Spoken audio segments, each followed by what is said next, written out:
নমস্কার, আমি সুরাজ আর আমার সাথে আছে শয়ন। আজ আমরা আপনাদের নিয়ে যাচ্ছি আমাদের ইন্টার্নশিপ ক্লাসের ভেতরে, যেখানে বাংলা সাহিত্যের সঙ্গে হাত মিলিয়েছে আধুনিক প্রযুক্তি। চলুন শুরু করি আমাদের এই ছোট্ট সফর। ইন্দাস মহাবিদ্যালয়ের বাংলা বিভাগে আজকের পড়াশোনা আর শুধু বইয়ের পাতায় আটকে নেই। এখানে ইন্টার্নশিপের মাধ্যমে আমরা শিখছি সাহিত্যের সৃজনশীলতাকে কিভাবে প্রযুক্তির স্পর্শে নতুনভাবে উপস্থাপন করা যায়। আমাদের এই যাত্রার প্রথম পথপ্রদর্শক বিভাগীয় প্রধান শ্রদ্ধেয় ডক্টর তাপস রয়। তার দিকনির্দেশনায় আমরা বুঝেছি সৃজনশীলতার কোনো সীমা নেই যদি আমরা প্রযুক্তিকে সঠিকভাবে ব্যবহার করতে পারি।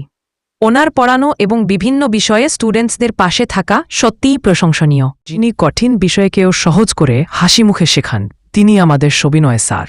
তিনি গল্পের ছলে যেভাবে বোঝান তা আমাদের শেখার অভিজ্ঞতাকে আরও আনন্দময় করে তোলে।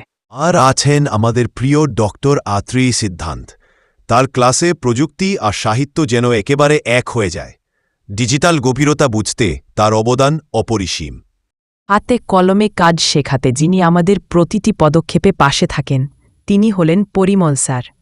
প্রতিটি প্রজেক্টকে নিখুঁত করে তোলার পেছনে তার পরিশ্রম সত্যিই উল্লেখযোগ্য। আর আমাদের বাংলা বিভাগের আরেকজন শ্রদ্ধেয় শিক্ষক আছেন ডক্টর শেখ ঈদ মোহাম্মদ, যার উৎসাহ আমাদের সবসময় শক্তি জুগিয়েছে। ইন্টার্নশিপ ক্লাসে তিনি সরাসরি যুক্ত না থাকলেও তার উপস্থিতি ও সহযোগিতা আমাদের শেখার পরিবেশকে আরও সমৃদ্ধ করে। এই ইন্টার্নশিপ শুধু একটি ক্লাস নয়, এটা আমাদের ভবিষ্যতের প্রস্তুতির পথ। ব্যস্ত ক্লাসরুমে প্রতিটি মুহূর্ত আমাদের শেখায় বাংলা ভাষাকে কিভাবে ডিজিটাল যুগে আরও সমৃদ্ধ করা যায়। এই ইন্টার্নশিপে ক্লাস 60 ঘণ্টা সময় ধরে চলছিল, যেটি প্রতিদিন 2 থেকে 3 ঘণ্টা করে ক্লাস চলেছে, যার মধ্যে আমরা শিখছিলাম কম্পিউটারের basic knowledge, content writing, blog তৈরি, শর্ট ফিল্ম, ফটোশপ নিয়ে, যেটির ক্লাস শেষে নেওয়া হবে একটি পরীক্ষার সাথে একটি করে প্রজেক্ট ও জমা করার নির্দেশ দিয়েছেন শিক্ষকেরা। আমাদের এই ছোট্ট শর্ট ফিল্মটি দেখার জন্য আপনাদের অসংখ্য ধন্যবাদ।